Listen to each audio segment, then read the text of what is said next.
Oi, gente, hoje no Livro Aberto eu vou falar sobre A Magia da Realidade, do Richard Dawkins. Esse livro foi lançado em 2011. Eu não conhecia esse livro, o que eu li dele que eu tenho aqui é Deus, um Delírio. Que eu conheço, já ouvi falar do Gênio Egoísta, que é um bem famoso dele, mas esse eu não me aventurei a ler ainda, porque fala muito de biologia e esse não é. E eu não tenho umas coisas que eu achei assim complicada pelo que eu ouvi falar, que ele fala um pouco no livro Deus um Delírio. Então eu não conhecia esse livro, eu vi ele na feira do livro do ano passado e eu achei bem interessante que ele é assim esse formato assim quadrado e ele é assim cheio de ilustrações. E tem um ilustrador aqui que fala o nome de umas ilustrações bem legais. E ele, nesse livro A Magia da Realidade, o que é? Ele se propõe a falar que a realidade é, na verdade, muito mais mágica do que qualquer mito ou lenda que a gente ouviu falar. Então, aqui ele mostra várias coisas para mostrar que a realidade é muito mais mágica, tipo o que é o arco-íris, do que são feitas as coisas. Então, ele se propõe a mostrar para nós que nós não precisamos de mitos e lendas, quando a própria a realidade já é uma coisa fantástica. É que ele fala assim, por exemplo, quem foi a primeira pessoa, que é um dos primeiros capítulos, que é assim, tipo, não tem como saber quem foi a primeira pessoa, porque isso aconteceu com a evolução, e a evolução, como ele fala, é uma coisa bem gradual. Então, tipo, não foi do dia pra noite que houve uma transformação que se teve o homem, se formou o homem. Tipo, foi tanto que ele fala que eu acho legal que eu falo assim, ó, se a gente fosse voltar para trás, você veria uma foto do seu milenésimo avô. Daí tu fica pensando como será que ele pareceria. Ele fala, não é nem milenésimo, deixa eu ver como é que é. Seu 185 milenésimo avô, ele era mais ou menos assim. Se você quer imaginar como era seu ancestral. Ó, seu avô era um peixe. Então, assim, é bem interessante o que ele faz.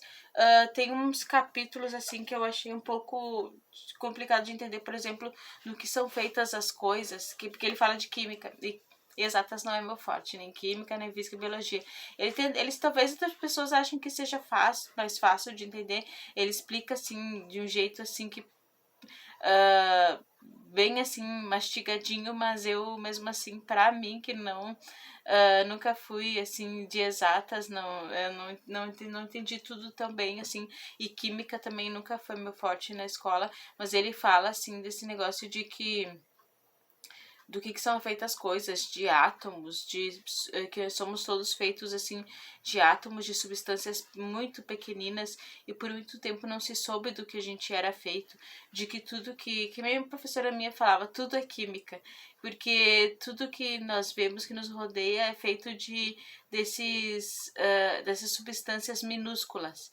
Então, e que ficam juntas por elétrons e prótons, e daí é que se descobriu isso muito depois. Ele fala que isso é bastante fantástico, nós temos feitos de elétrons e de átomos, e daí fala assim que nenhum livro sagrado nunca falou sobre essas substâncias sobre que nós somos feitos. E ele é bem polêmico, assim, tipo, ele tem um jeito assim, ele provoca mesmo. Então, mas é bem interessante as coisas que ele fala. E aí ele fala assim, por exemplo, também o capítulo que fala que é dia e noite, o culto ao sol. Tipo assim, porque que tantas civilizações cultuavam o sol por medo da escuridão. Ele fala agora, não vou me lembrar se é os astecas ou os incas, que executavam as pessoas para agradar o deus sol, para que ele surgisse novamente de manhã. Era o medo da escuridão que a humanidade sempre teve. E ele ficava pensando, e se eles tentassem não executar as pessoas e ver se o sol aparecia mesmo assim? Então, ele tem esse jeito debochado. Então, falando disso, ele fala também assim do arco-íris, que é uma coisa que eu não entendi tão bem, porque já lida na parte da matemática e da física. Mas ele fala assim sobre as lendas a respeito do arco-íris. Ele fala que uma coisa que eu montei aqui, que é assim, ó, que tinha uma lenda dos sumérios que contava que sobre os sumérios falaram que os deuses ficavam zangados porque a humanidade fazia tanto barulho e eles não conseguiam dormir. O deus supremo Enil sugeriu mandarem uma grande inundação para destruir tudo e permitir uma boa noite de sono aos deuses. Mas o deus da água alertou o Tapanashim e que eles montassem sua casa e construíssem um barco. Teria um barco bem grande, pois para levar a semente de todos os seres vivos. Então aqui daí mostra a animação. Essa aqui é uma lenda suméria, né? De um dilúvio. E você, com certeza, todos nós, como ele fala aqui, já somos familiarizados com essa história. Mas não pelos sumérios, mas pela Arca de Noé. Então, isso quer dizer assim que, como ele fala aqui, que a história judaica de Noé é uma lenda suméria, recontada. Quer dizer, como uma cópia, é uma cópia da lenda suméria. Porque isso eu já tinha ouvido falar mesmo, que provém de outras lendas mais antigas. Então, tipo, né, não é uma coisa original. A história da Arca de Noé, né, já tinha sido repensada antes e recontada depois pelo mito cristão judaico. Então, assim, outra coisa que ele fala assim que a realidade é muito mais interessante, que é, por exemplo, essa foto que tem aqui, que ele fala que é as galáxias, que ele fala. Eu vou mostrar uma imagem de centenas de galáxias à direita. É uma fotografia de verdade tirada por um telescópio. Cada galáxia é um gigantesco aglomerado de bilhões de estrelas. Apesar de espantosos, esse fato é inquestionável. O universo observável é um lugar muito grande. Então essa foto aqui é uma foto real, tirada por um telescópio, mostrando diversas galáxias. E realmente isso aqui é muito mais mágico e de certa forma assustador, porque tu fica pensando que cada voltinha dessas aqui contém uma galáxia como a nossa, com bilhões e bilhões de estrelas e planetas. Então isso é muito mais fascinante, né, do que qualquer lenda ou mito religioso ou não. E é verdade, isso é bem assim de arrepiar, né? Imaginar um universo tão vasto e como ele fala, um universo em expansão, porque, como se sabe, o universo está se expandindo, as galáxias estão se afastando rapidamente. Então, e se o universo for infinito? Então, isso aí eu vi no livro do Carl Sagan, tem a possibilidade do universo ser infinito. Imagina que assustador um universo que não tem fim, que não acaba nunca, né? Então, tipo, pra mim também eu acho, assim, uma coisa de arrepiar essas coisas, assim, pensar essas questões do universo, eu acho muito mais interessante do que lendas.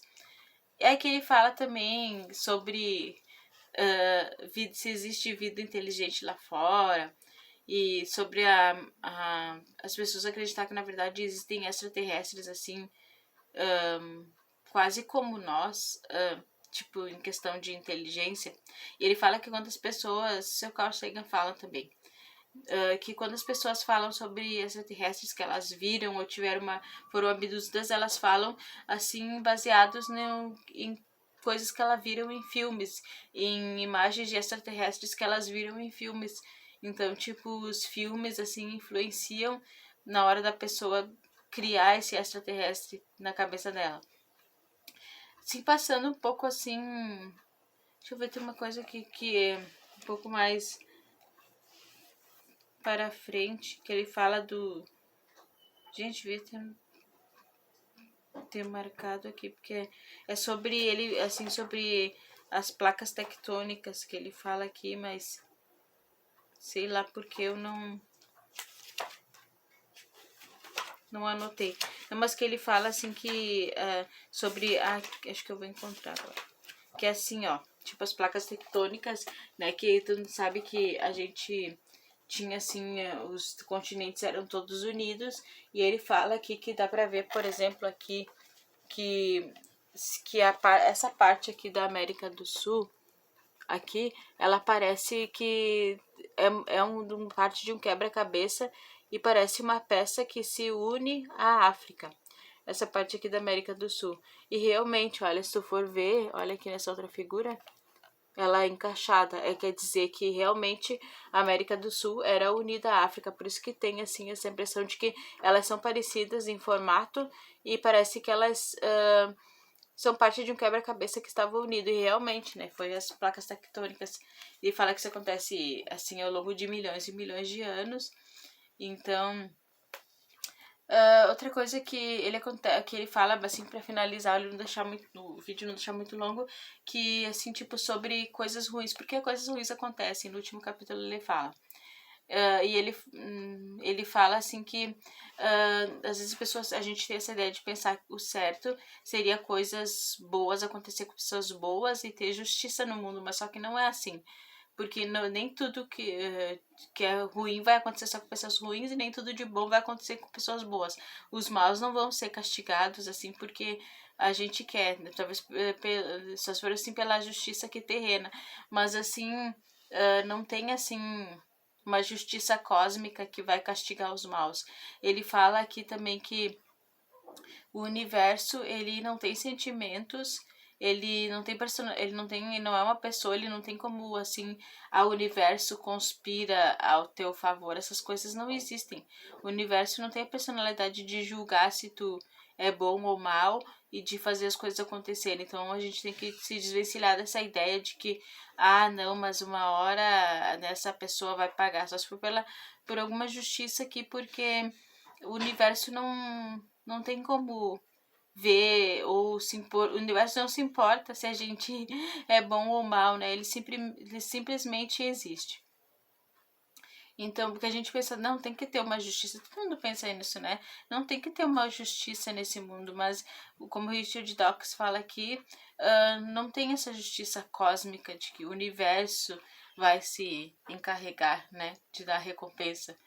E outra coisa que ele fala aqui para finalizar é sobre os milagres, sobre assim, tipo, que na verdade dele cita exemplos, um exemplo que ele cita é aquele famoso aparição da Nossa Senhora em Fátima, em Portugal.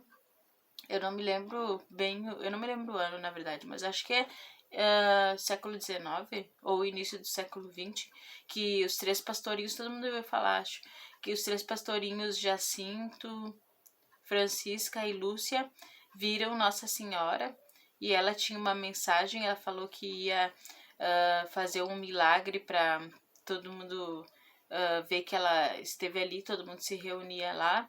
E daí ele fala assim que em primeiro lugar ele analisa assim essa história do milagre assim cortando assim como em fatias pra gente ver que provavelmente não aconteceu. Que não aconteceu, na verdade ele é bem direto. Então ele mostra assim que primeiro que a aparição de Fátima, ele fala que não aconteceu porque foram só 3 crianças que viram e nenhum adulto, ela não se fez visível para os adultos. Então ele é bem direto, sarcástico nessa de dizer que não aconteceu, foi alguma coisa que as crianças inventaram, como apareceu só para elas e não é invisível para os outros. Outra coisa que dele vai falando que o milagre que as pessoas disseram que viram que o sol parecia está caindo e a órbita da Terra se mexendo, isso aí deve ser algum boato do tipo disse-me-disse.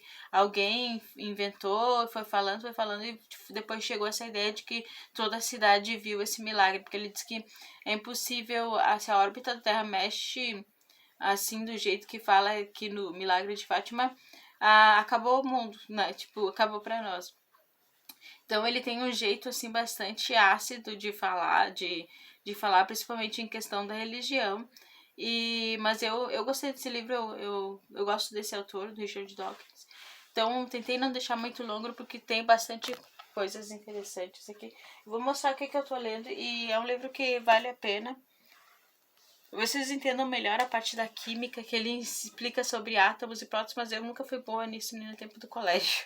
Bom, eu tô lendo Esse gigante aqui, eu tô lendo Uma Vida Pequena, eu tô lendo ele, comecei a ler no início de junho e tô assim praticamente no início, como dá pra ver.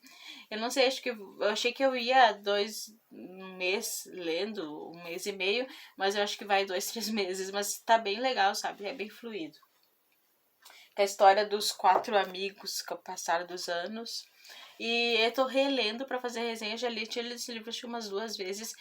Mate-me, por favor, a história sem censura do punk, a segunda parte. Eu nunca li a primeira parte, mas eu vou fazer uma resenha, por isso que eu tô relendo também, legal. Então é isso, obrigado.